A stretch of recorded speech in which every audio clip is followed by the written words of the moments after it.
আসবে না, তাহলে মানুষের দায়িত্ব তাকে আকীদা ঠিক করা, সেটা করে না কেন? হিসাবে তো কোনো ভুল নাই। এগুলো কি?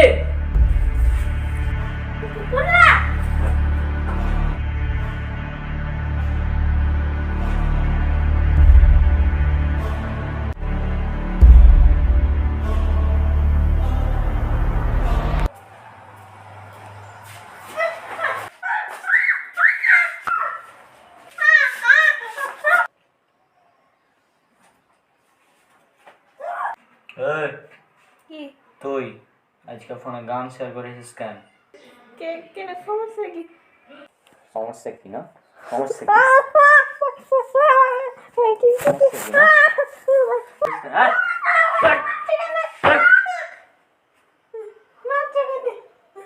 শোন, ওঠ, ওঠ! কি হলো? বাস, সেকেন্ড বাস।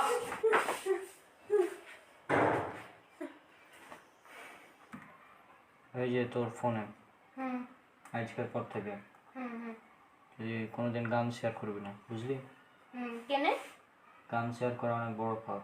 হ্যাঁ, কারণ গান শেয়ার, তুই যদি একটা গান শেয়ার করিস, ওই গানে যদি 1 মিলিয়ন মানুষ দেখে, তো ওই গান যতজন শুনবে ততজনের পাপ তোর আমল নামে দেওয়া হবে।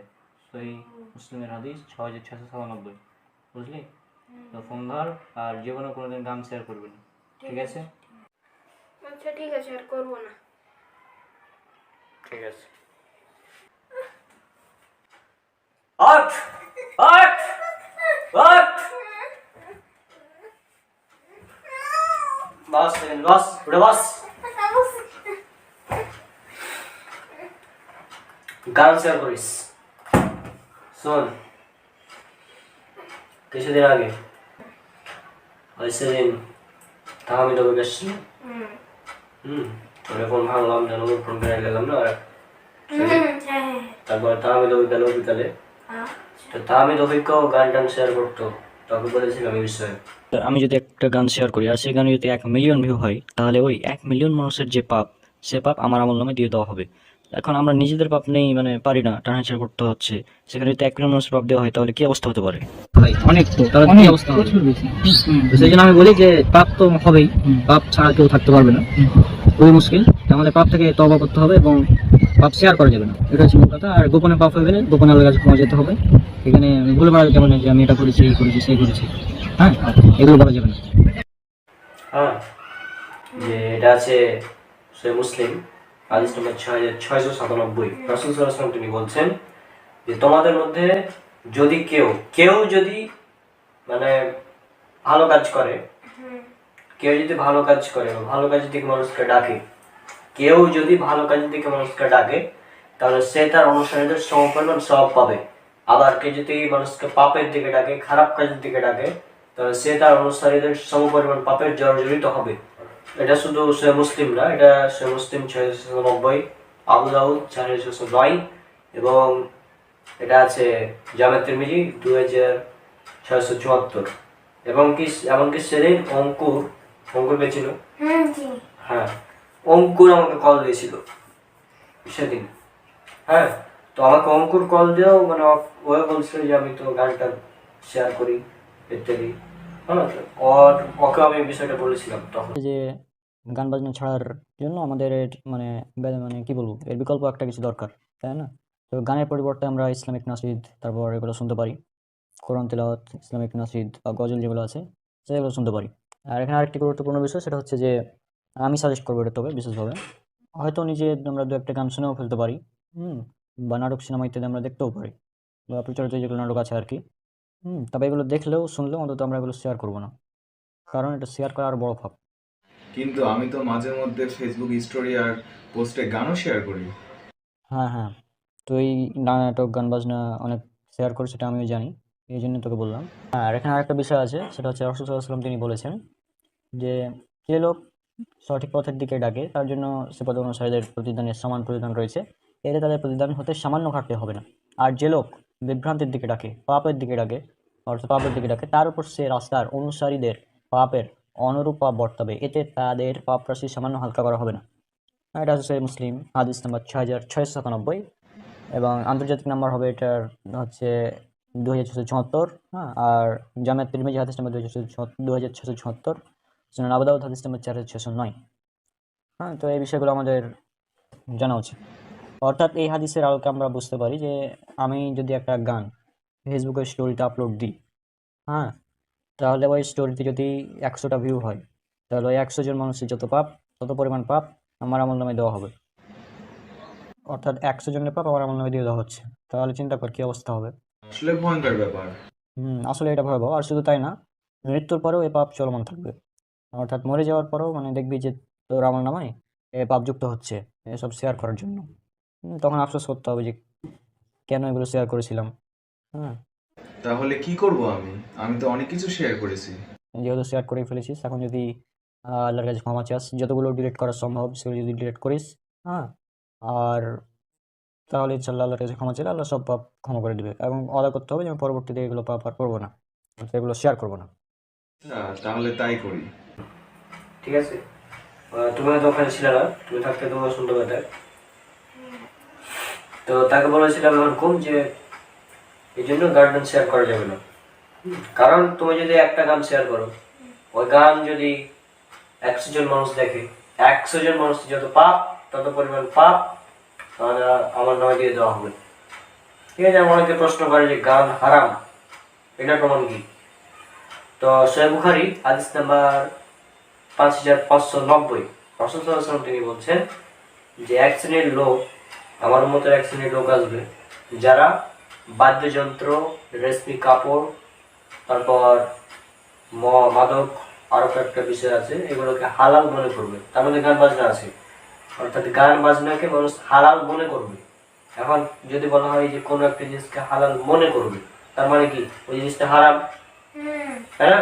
বুঝে যাচ্ছে এখান থেকে। তো এখান থেকে বিষয়টা স্পষ্ট যে ওটা হচ্ছে গান বাজনাকে হারাম বলা হয়েছে। তো গান বাজনা হারাম, গান বাজনা শুনলে পাপ হয়, কিন্তু গান তুমি যখন শেয়ার করে দিচ্ছ তখন পাপের পরিমাণটা ওই যতজন মানে দেখবে তত গুণ বৃদ্ধি করে দেওয়া হবে। ঠিক আছে, যদি একটা পাপ হয় গান শুনলে, নিজে শুনলে একটা, যদি 100 জনকে শোনাও 100টা সম পরিমাণ তোমার পাপ। তার কি অবস্থা হবে? একইভাবে যদি ইসলামিক ভিডিও শেয়ার করা যায় তাহলে সম পরিমাণ সব হবে। ঠিক আছে, 100 জন মানুষ দেখলে 100 জন মানুষের মানে যেহেতু সব, তাহলে সব আমার হবে। ঠিক আছে না? পাশাপাশি মানুষের মৃত্যুর পর সব আমলের দরজা বন্ধ হয়ে যায়। 3টা আমলের দরজা খোলা থাকে, তার মধ্যে একটা হচ্ছে সাদকা জারিয়া, উপকারী জ্ঞান। ঠিক আছে, উপকারী জ্ঞান মানে কোনো উপকারী জ্ঞান যদি রেখে যাই দুনিয়াতে, তো সেটা পরে কাজে লাগবে। তো তুমি তো উপকারী না রেখে যদি এখন গান বাজনা রেখে যাও, তো গান বাজনা শুনে যত মানে পাপ হবে, পাপটা চলতেই থাকবে কিয়ামত পর্যন্ত, পাপ বাড়তেই থাকবে শুধু গান শেয়ার করার কারণে। তার কি অবস্থা হবে? কি অবস্থা হবে ভেবেছিস জীবনে? কি অবস্থা হতে পারে ভাবছিস? ওই জন্য তো এই অবস্থা। তো যাই হোক, গান বাজনা শেয়ার করা যাবে না। ঠিক আছে, আর একটা বিষয় যে গান শুনছি এটা পাপ। ঠিক আছে, এখন পাপ প্রকাশ করা আরো বড় কথা। পাপ প্রকাশের ব্যাপারে আমি তাহলে তোমাদের সঙ্গে কথা বলেছি। ঠিক আছে, যদি পাপ মানে একজন একা যদি একটা পাপ করে, তোমার পাপটা নিজের থেকে গেল। পাপটা যদি প্রকাশ করে তাহলে তাকে আর ক্ষমা করা হবে না। শেয়ার করার মাধ্যমে প্রকাশ করছি যে আমি গানটা শুনেছি, পাপ যেভাবে শুনেছি প্রকাশ করছি আমি যে আমি গানটা শুনেছি। তো এটা হচ্ছে পাপ প্রকাশ করার একটি বড় গুনাহ। কারণ সহিহ বুখারী হাদিস নাম্বার 6069 এবং 77, 2টা হাদিস আছে। এখানে বলা হচ্ছে যে আমার মতে প্রত্যেককেই ক্ষমা করে দেওয়া হবে, শুধুমাত্র পাপ প্রকাশকারী ব্যতীত। যে ব্যক্তি পাপকে প্রকাশ করবে যে হ্যাঁ আমি পাপটা করেছি, হ্যাঁ, অথচ মানুষ জানতো না, মানুষ কিন্তু জানতো না যে আমি পাপটা করেছি, কিন্তু বলছে যে আমি পাপটা করেছি, এবার যে প্রকাশ করে, তাহলে ওকে ক্ষমা করা হবে না, ওকে বাদে সবাইকে ক্ষমা করে দেওয়া হবে। ঠিক আছে, তো এই গান শেয়ার করার মাধ্যমে পাপকে প্রকাশ করা হচ্ছে, প্রচার করা হচ্ছে, মানে ডাবল গুণ মানে ডাবল গুণ হয় এখানে। যেহেতু ডাবল গুণ হয় এটা, এই জন্য গান শেয়ার করা যাবে না। গান শোনাও পাপ, আর শেয়ার করা মানে অনেক গুণ বেশি পাপ। মানে যতজন শুনবে তত তত পরিমাণ পাপ। ঠিক আছে, এটা ভয়ঙ্কর বিষয়। ওই জন্য গান শেয়ার করা যাবে না। গান তুমি শুনেছো? হ্যাঁ শুনেছি, দু একটা গান শুনলাম, ঠিক আছে, শুনে নিজের মধ্যে রেখে দিলাম। মানুষকে বলে বাড়াবো না যে হ্যাঁ গানটা শুন, ভালো, খুব ভালো গান, এটাও শেয়ার করা এক ধরনের। স্টোরিতে শেয়ার করা বিষয়টা এমন না। হ্যাঁ এই গানটা শুনেছিস রে বন্ধু, হেভি গান, শোন একবার, এটাও শেয়ার করা, বুঝছো? তো আবার গান শেয়ার করা যাবে না। গান নিজে শুনেছি, ঠিক আছে, নিজে শুনেছি, গান একটা পাপ।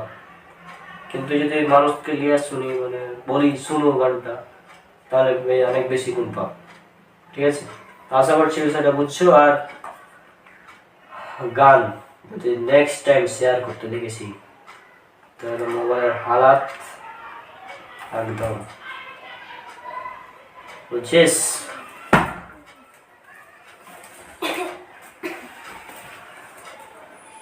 কিছুক্ষণ পর মাগরিবের আজান দিবে। নেক্সট টাইম যদি গেম খেলে দেখেছি, তাহলে তোর ফোন আর রাস্তা থাকবে না, একদম গায়েব। তারপর ওই যে আমাদের একটা শর্ট ফিল্ম ছিল, যে আমরা যখন, তুমি যে নাফিসাকে পছন্দ করতে, হ্যাঁ, তো নাফিসাকে যে পছন্দ করতে, এটার পরে তাকে যে বউ হিসাবে চাইতে, হ্যাঁ, সে সময় আমি তোমাকে একটা শিক্ষা দেওয়ার জন্য একটা শর্ট ফিল্ম বানিয়েছিলাম। হ্যাঁ, সেটার কথা মনে আছে তোমার? নাফিসাকে আমি আসলে অনেক বেশি পছন্দ করতাম, তো সে কারণে আর কি সে, তার প্রতি আমার অনেক দুর্বলতা ছিল আগে থেকেই। এখন নাই, এখন যদিও সে আমার ক্লাসমেট, তারপর এখনও তার প্রতি আমার তেমন আকর্ষণ নাই। তবে তাকে আমি সত্যি অনেক বেশি ভালোবাসতাম সে সময়। তো যাই হোক, তার ব্যাপারে আপনি বোঝানোর জন্য যে ওকে শিক্ষাটা দিয়েছিলেন, সেটা আসলে অনেক ভালো ছিল।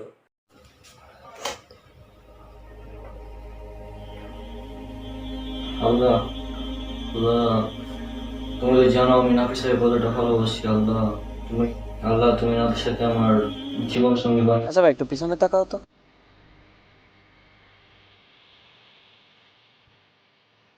কি দেখতে পেলে? উদ্ভিদ কোষ? কোন উদ্ভিদ কোষ? সব রকমের উদ্ভিদ কোষ তো মোটামুটি এরকমই হয়। আচ্ছা, আবার একটু পেছনে তাকাও তো। এবার কি দেখতে পেলে? প্রাণী কোষ? কোন প্রাণী কোষ? সব ধরনের প্রাণী কোষই তো এরকমই হয়। আচ্ছা, এটা যদি বলে থাকো তাহলে আমাকে আরো কিছু কথা বলো। সব কয়টা প্রাণী কোষ দেখতে যদি একই রকম হয়, আর তাদের ভিতর যদি শুধু ক্রোমোজোমিয়াল একটা ডিফারেন্স থাকে, তাহলে ধর্মীয় সংজ্ঞা তুমি কি দিবা? আমরা তো বলি বিবর্তনবাদ হয়েছে, এই জন্য প্রত্যেকটা উদ্ভিদের কোষে একই রকম দেখতে, জাস্ট ক্রোমোজোমের কিছু তফাৎ দেখা যায়। কারণ ক্রোমোজোম হচ্ছে বিভাজিত হয়ে হয়ে এরকমটা হয়েছে। আমরা এরকম একটা সংজ্ঞা দিই, কিন্তু তোমরা এর জন্য কি সংজ্ঞা দিবে? আবার ধর্মীয়ভাবে কি সংজ্ঞা আছে তোমাদের কাছে? প্রত্যেকটা কোষ, প্রত্যেকটা প্রাণী কোষ দেখতে একই রকম হয় কেন? জাস্ট ক্রোমোজোমে ভিন্নতা থাকে কেন? যদি বিবর্তনবাদ সত্য নাই হতো, তাহলে এই উপাদানগুলো আলাদা আলাদা হতে হতো, কিন্তু একই রকম কেন? অবশ্যই ধর্মীয় কোনো ব্যাখ্যা চান না হলে তোমরা মেনে নাও যে বিবর্তনবাদ সত্য। প্রত্যেকটা প্রাণী কোষের উপাদান সেম, প্রত্যেকটা উদ্ভিদ কোষের উপাদান সেম, জাস্ট ক্রোমোজোম গুলো বিবর্তিত হয়ে হয়ে নতুন নতুন প্রাণীর সৃষ্টি হয়েছে। হয় আমাকে উত্তর দাও, আর না হলে তুমি আমার কথায় বিশ্বাস করো যে বিবর্তনবাদ সত্য। কি উত্তর আছে কোনো?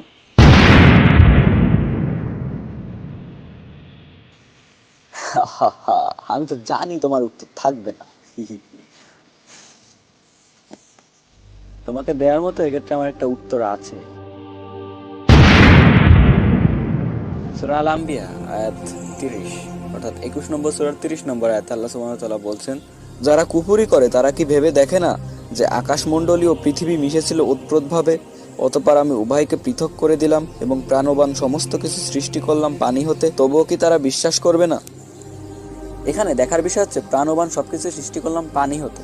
এখন তোমার কথা হচ্ছে প্রত্যেকটা প্রাণীর গাঠনিক উপাদান কোষ, সেটা কেন একই রকম, বা তাদের উপাদান কেন একই রকম, যেমন নিউক্লিয়াস, মাইটোকন্ড্রিয়া ইত্যাদি ইত্যাদি ইত্যাদি। এখন যাদের সৃষ্টিগত মৌলিক উপাদান একই, অর্থাৎ পানি, তাদের গাঠনিক উপাদান একই হবে, এটাই স্বাভাবিক, না হওয়াটাও স্বাভাবিক, তাই না? আল্লাহ, আল্লাহ আমি তো ওকে অনেক বেশি ভালোবাসি। আল্লাহ আমি অন্য কাউকে চাই না, আমি শুধু ওকেই চাই। আল্লাহ, আল্লাহ ওকে আমার জীবন সঙ্গী বানিয়ে দাও। আল্লাহ, আল্লাহ দাও।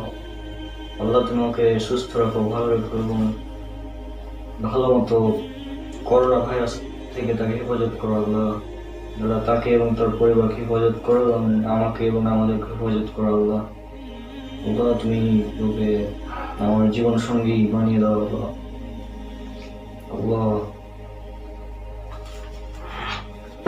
আসসালামু আলাইকুম। আল্লাহ কবুল। ওয়ালাইকুম আসসালাম ভাই।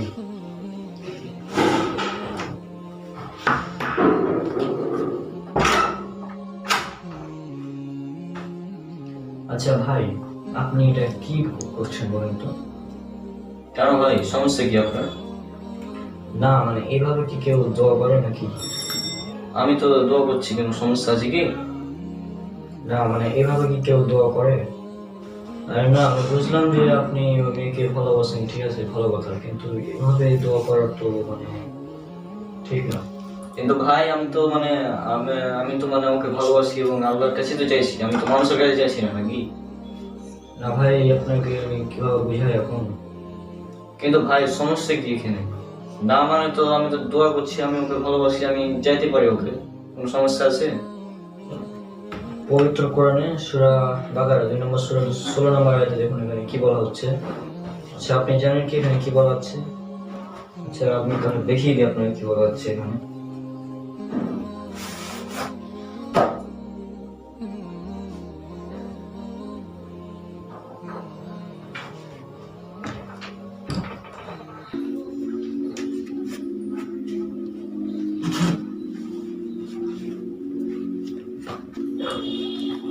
এই দেখুন এখানে স্পষ্ট আল্লাহ সুবহানাহু ওয়া তাআলা বলছেন, তোমাদের কাছে অপছন্দনীয় এবং হতে পারে কোনো বিষয় তোমরা অপছন্দ করছো, অথচ তা তোমাদের জন্য কল্যাণকর।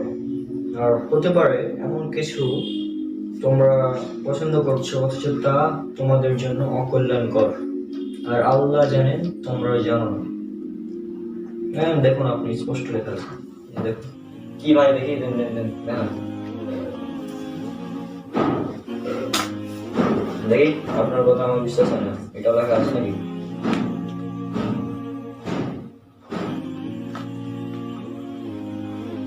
আচ্ছা ভাই, আমি তো দেখলাম এটা লেখা আছে, কিন্তু আপনি এটা দিয়ে কি বোঝাতে যাচ্ছেন বলেন তো? আপনি এটা দিয়ে কি বোঝাতে চাচ্ছেন? না মানে আমি ওই মেয়েকে ভালোবাসি এবং সে আমার জন্য কল্যাণকর, অবশ্যই কল্যাণকর হবে। আরে ভাই ওখানে আপনি দেখেন কি লেখা আছে। ওখানে তো লেখা আছে, তোমরা যে জানো না আল্লাহ সেটা জানেন, তোমরা জানো না আল্লাহ জানেন, এটা লেখা আছে। তো সে মেয়েটা আপনার জন্য ভালো নাকি খারাপ সেটা আল্লাহ জানেন, আপনি কি জানেন না, আমি জানি না। আমি আপনাকে এটাই বলছি যে আপনি এভাবে দোয়া করেন যে আল্লাহ সে মেয়ে যদি আমার কি নাম বললেন এটা? হ্যাঁ নাফিসা। তো নাফিসা যদি আপনার জন্য কল্যাণকর হয় তাহলে আল্লাহ সুবহানাহু ওয়া তাআলা আপনাদের বিয়ের ব্যবস্থা করে দিন। আর যদি না হয় তাহলে তার চেয়ে উত্তম কাউকে জীবন সঙ্গী হিসেবে দিন, ঠিক আছে না? এটা ভালো নাকি আপনি যেটা বলছেন সেটা ভালো? না আমি তো ওর সাথে হারাম কোনো সম্পর্কে জড়িত হতে চাইছি না, আমি তো হালাল ওকে বিয়ে করতে চাইছি, কোনো সমস্যা এখানে? আচ্ছা ওই আমার জন্য ভালো কি খারাপ সেটা আমি জানি না, আমি ওকেই চাই, এটা হচ্ছে ফাইনাল। আচ্ছা ভাই দাঁড়ান দাঁড়ান, আমি আপনাকে যে একটা ভিডিও দেখাই, হ্যাঁ এই ভিডিওটা আপনি দেখেন, তাহলে আপনি বুঝবেন বিষয়টা, তাছাড়া বুঝবেন না, আপনাদের বিয়ে সম্ভব হচ্ছে না। মানে আপনি যে মানে লোক, আপনাকে এটা না দেখলে হবে না, হ্যাঁ সেই জন্য আমি আপনাকে এটা দেখাচ্ছি, দাঁড়ান ভিডিওটা প্লে করে দেখাচ্ছি আপনাকে। হ্যাঁ এই যে ভিডিওটা প্লে করে ধরেন। কেন মানে দিন চলেন ভাই ভিডিওটা দিন।